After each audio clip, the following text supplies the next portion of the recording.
তার ফাঁসি রায় কার্যকরের মাধ্যমে বাংলাদেশে ন্যায় বিচার প্রতিষ্ঠা হবে। 15.5 বছর এই হাসিনা ফ্যাসিস্ট সরকার বাংলাদেশে যে গণহত্যা চালিয়েছিল, আজকে তার প্রথম রায় হয়েছে।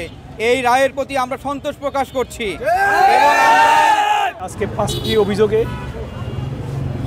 অভিযোগ প্রমাণিত হওয়ার মাধ্যমে শেখ হাসিনাকে তার গণহত্যা সহ ছাত্র জনতার উপরে যে নির্মমভাবে হত্যা করা হয়েছে সেই অপরাধের উস্কানিদাতা সহ 5টি অপরাধে তার অপরাধ প্রমাণিত হয়। আজকে শেখ হাসিনাকে আন্তর্জাতিক অপরাধ ট্রাইব্যুনালে প্রকাশ্য অপরাধ ট্রাইব্যুনালকে তাকে ফাঁসি ঘোষণা করা হয়েছে। এর মাধ্যমে বাংলাদেশে এই যারা জুলাই গণ অভ্যুত্থানে জীবন দিয়েছে তাদের এই হত্যার ন্যায় বিচার হবে।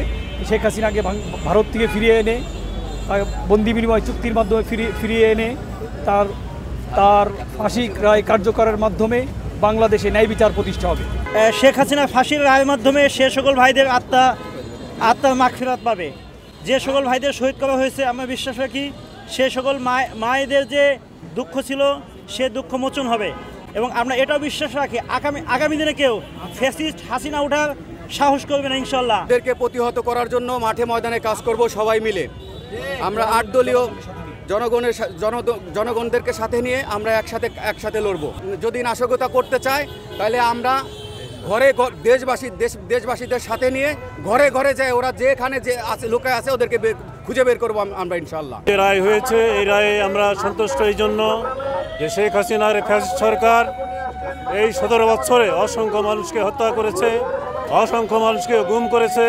এদেশের গণতান্ত্রিক রাজনীতিবিদদের সাথে আয়নাঘর তৈরি করে সেখানে তাদের কঙ্কাল করে ছেড়ে দিয়েছে। এইভাবে এদেশের বুদ্ধিজীবীদেরকে হত্যা করেছে, এদেশের জ্ঞানী গুণীদেরকে হত্যা করেছে, আয়নাঘরের মতো জায়গায় নিয়ে তারা নির্যাতন করেছে। নতুন ফ্যাসিজম তৈরি করে এদেশের গণতান্ত্রিক মানুষকে সর্বোচ্চ তারা ক্ষতি করেছে এবং নির্যাতনের চেষ্টা করেছে। উনি যে এই যে 5ই আগস্টে যে হত্যাকাণ্ড ঘটাইছিল, সারা বিশ্বে প্রতিটা ক্যামেরায় সাংবাদিক থেকে বাদী নিয়ে সকলের মোবাইলে এই রেকর্ডটা আছে। কিভাবে গুলি হয়েছে, কিভাবে ছাত্র হত্যা হয়েছে, কিভাবে সাধারণ মানুষ হত্যা হয়েছে। সেই হত্যার আজকে নির্দিষ্ট একটা জায়গায় এসে তার এক রায় হলো।